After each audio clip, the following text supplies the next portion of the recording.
So hello guys, welcome to our channel. और जैसा कि हम लोगों ने डिसाइड किया कि इस बार हम 10th का बैच स्टार्ट करने वाले हैं और 10th की साइंस जो पढ़ाऊंगा वो मैं पढ़ाऊंगा। मेरा नाम है टीएस कौशिक और हम स्टार्ट करने वाले हैं आज अपना फर्स्ट चैप्टर ऑफ केमिस्ट्री। तो सबसे पहले हम जानेंगे कि हमारी साइंस जो है वो किस किस पार्ट्स में डिवाइडेड है। ठीक है, तो साइंस को अगर हम देखें तो basically science is divided into 3 major parts. कौन कौन से पार्ट्स में भाई? 3 मेजर पार्ट्स में डिवाइड होती है साइंस। पहला है हमारा जिसमें हमारे कुछ फिजिकल चेंजेस की स्टडी करी जाती है। क्या भाई? फिजिकल चेंजेस की स्टडी करी जाती है। दूसरे में केमिकल चेंजेस जो हमारे नेचर के अंदर हो रहे हैं, केमिकल चेंजेस जो हमारे नेचर के अंदर हो रहे हैं उसको डीपली स्टडी करा जाता है। और थर्ड है बायोलॉजिकल चेंजेस। बायोलॉजिकल चेंजेस जो हमारे नेचर में हो रहे हैं उनके बारे में पढ़ा जाता है। ठीक है, तो सबसे पहले हम जानेंगे भाई फिजिकल चेंजेस से क्या हम समझते हैं।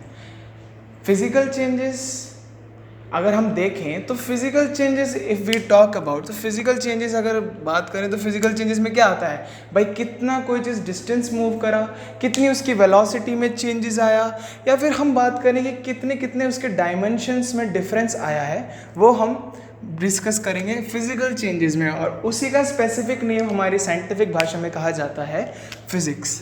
ओके, तो this is physics.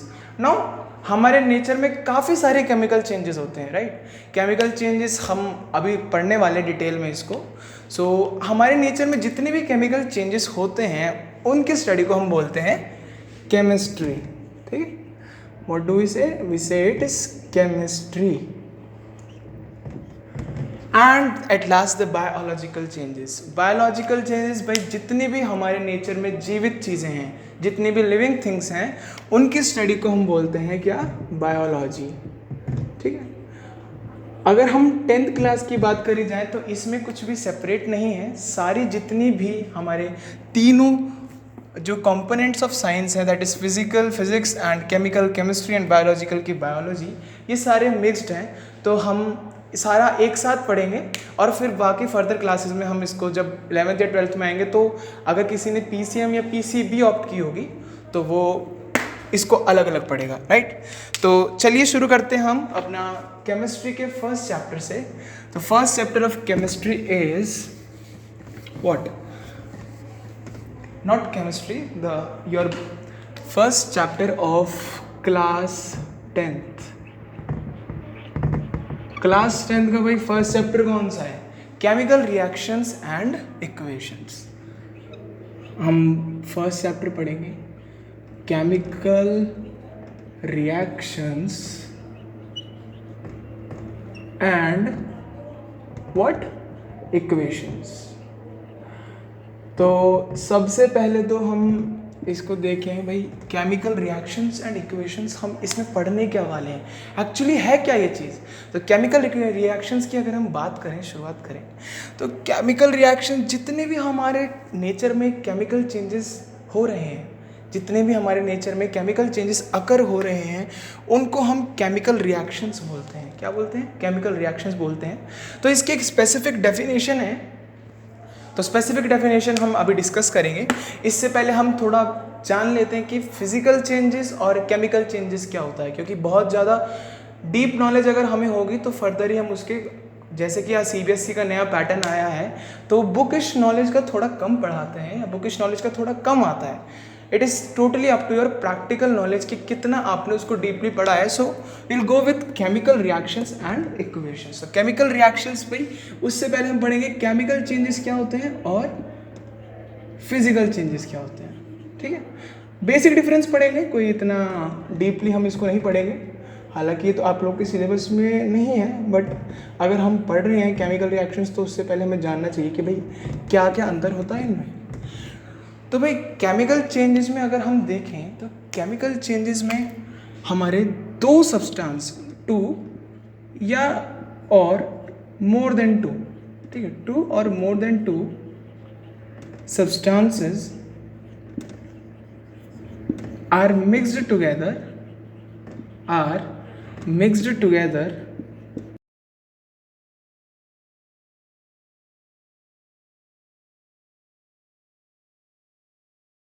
substance, right?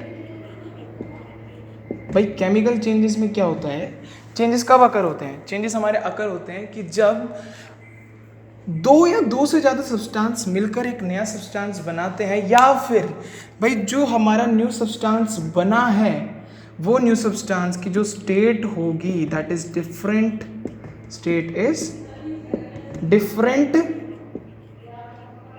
In reactants and in products. ठीक है, स्टेट क्या होगी भाई, वो डिफरेंट होगी रिएक्टेंट्स में एंड इन प्रोडक्ट्स में।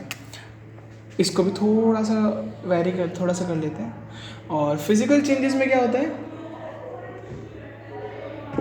The substance do not change, भाई जो सब्सटेंस है वो चेंज नहीं होता है, substance do not change, only the state change, only the state of the substance change, only the state of the substance change। ठीक है भाई, अब आप लोग के मन में डाउट आना चाहिए कि हम केमिकल चेंजेस में बात कर रहे हैं कि भाई स्टेट जो होगी डिफरेंट होगी यानी स्टेट चेंज होगी, और फिजिकल में भी हम बात करें कि स्टेट चेंज होगी। ठीक है, तो इसी डाउट को या इसी हमारी क्वेरी को सॉल्व करने के लिए हम एक पॉइंट और लिखेंगे। क्या लिखेंगे भाई, जो हमारा केमिकल चेंजेस होता है ना दैट इज इरिवर्सिबल प्रोसेस। क्या होता है, इरिवर्सिबल प्रोसेस होता है ये। अब भाई इरिवर्सिबल प्रोसेस क्या बता दिया, बड़ा डिफिकल्ट से टर्म बता दिए, तो सुना भी नहीं है, सुना भी होगा तो हम एक बार दोबारा बता देते हैं कि भाई इरिवर्सिबल प्रोसेस असल में होता क्या है। इरिवर्सिबल प्रोसेस होता है कि अगर हम बात करें भाई दो सब्सटेंस मिल गए, या फिर अगर हम बोले कि कुछ ना कुछ चेंजेस अकर हुए हैं, तो चेंजेस अगर अकर हुए हैं तो क्या वो वापस अपनी पुरानी स्टेट में आ सकता है क्या? हाँ, ये चीज़ हमारे जानने वाली कि भाई इरिवर्सिबल चीज़ अगर हुई है तो क्या उसमें चेंजेस हमारे आ सकते हैं क्या, विल स्टडी। तो अगर मैं एक एग्जांपल आपको देके बताऊं, भाई हमारा जो कर्ड है, हमारा जो, इसको पॉइंट को मिटा देते हैं, ऊपर लिख लेते हैं, व्हाट इज हमारा जो सेकंड पॉइंट है, आई होप आप लोगों ने पढ़ लिया होगा और उसको नोट डाउन कर लिया होगा। तो सेकंड पॉइंट जो है हम लिख लेते हैं भाई irreversible processes, right? irreversible process। तो भाई अगर हम बात करें irreversible process, तो मैं एक बहुत ही अच्छा एग्जांपल लेके बताऊंगा। आई होप सब लोगों के घर में भाई दही जमाई जाती है, राइट? तो दही जब जमाई जाती है तो हम देखते हैं कि यार दूध में हम थोड़ा सा एक अमाउंट ऑफ लिक्विड डाल देते हैं, दही का कुछ पोर्शन डाल देते हैं, जिससे वो क्या होता है, हमारा कर्ड में कन्वर्ट हो जाता है। बट क्या हम कर्ड से दूध बना सकते हैं? नहीं बना सकते हैं ना। तो वही कहते हैं कि यार ये इरिवर्सिबल प्रोसेस है, ये दोबारा अपनी पोजीशन में नहीं आ सकता है। दूध से दही बन सकती है बट दही से दूध नहीं बन सकती है। और अगर ये चीज़ हो रही है तो क्या हो रहा है भाई, केमिकल चेंजेस अकर हो रहे हैं, है ना।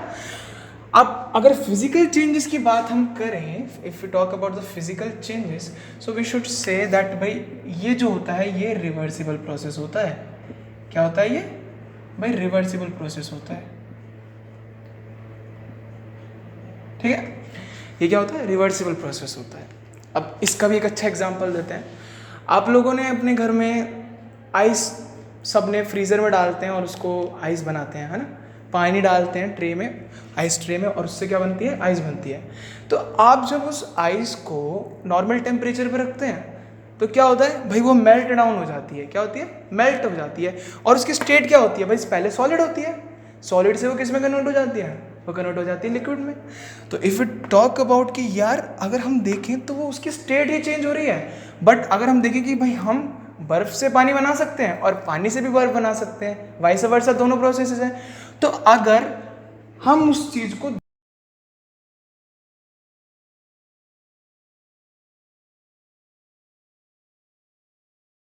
material back, we can get a substance back in its prior position. Okay, सो ये बेसिक सा डिफरेंस है केमिकल चेंजेस में और फिजिकल चेंजेस में। इसी के बाद हम लोग अपना नेक्स्ट चीज़ डिस्कस करेंगे। क्या डिस्कस करेंगे? Will discuss our chapter. So what we say भाई केमिकल रिएक्शंस। केमिकल रिएक्शंस क्या होती हैं? सो केमिकल रिएक्शंस क्या होती है हम पढ़ेंगे। व्हेन टू और more substances, when two or more substances are mixed together,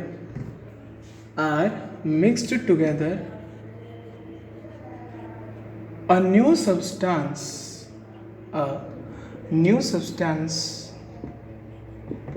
with new properties. This is very important point. A new substance with new properties is formed, and this process is called, what do we say? We say this is chemical reactions. Right बच्चों? तो हम लोग क्या समझने वाले हैं कि भाई when two or more substances are mixed together, a new substance with new properties is formed, and this process is called what? Chemical reactions. भाई हमने क्या लिया, थोड़ा प्रैक्टिकली इस चीज़ को समझ के चलते हैं। सपोज हम लोग लैब में बैठे हैं, ठीक है। लैब में हमने क्या किया भाई, दो केमिकल्स हैं, दो सब्सटेंस है, we don't know what is this, we say हमने दो सब्सटेंसेस हैं, सब्सटेंसेस को हमने क्या करा, मिला दिया। दो सब्सटेंस को मिला दिया तो एक नया सब्सटेंस बना, और वो नया सब्सटेंस जो बना उसकी प्रॉपर्टी बिल्कुल डिफरेंट है। बिल्कुल डिफरेंट किससे है? जो उसमें सब्सटेंसेस डाले गए हैं, जो सब्सटेंसेस उसमें डाले गए हैं उसको मिला के एक नया सब्सटेंस बना है, और जो नया सब्सटेंस बना है उसकी प्रॉपर्टी बिल्कुल डिफरेंट है जो सब्सटेंसेस उसके अंदर डाले गए हैं। तो इसी प्रोसेस को हम क्या कहते हैं? इसी प्रोसेस को हम कह रहे हैं कि भाई it is what? Chemical reaction. आप एक एग्जांपल लेके चल लेते हैं भाई। एग्जांपल बहुत ही सिंपल सा एग्जांपल है, आई होप सबको पता होगा। H2 plus O2 gives what? H2O। Hydrogen gas plus oxygen gas क्या देता है? H2O देता है, पानी देता है ना। तो भाई हाइड्रोजन की प्रॉपर्टी डिफरेंट है, ऑक्सीजन की प्रॉपर्टी डिफरेंट है। इन दोनों को जब मिलाया तो एक नया ही सब्सटेंस बना है, और इस नए सब्सटेंस की प्रॉपर्टी जो इसमें हमने रिएक्टेंट्स डाले हैं ना, जो ये हमने दो सब्सटेंस डाले हैं उससे बिल्कुल डिफरेंट है, राइट। तो इसको हम क्या बोलेंगे? This is what? Chemical reaction.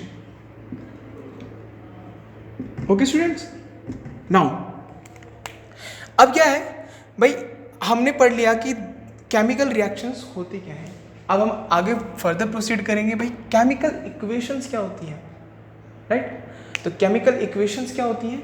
सबसे पहले हम देखते हैं भाई, बट अगर हम उसे सिंबॉलिक फॉर्म में कह रहे हैं तो उसे हम क्या कहेंगे?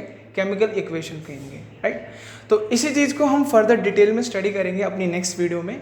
आई होप आपको आज का टॉपिक काफ़ी क्लियरली समझ आया होगा।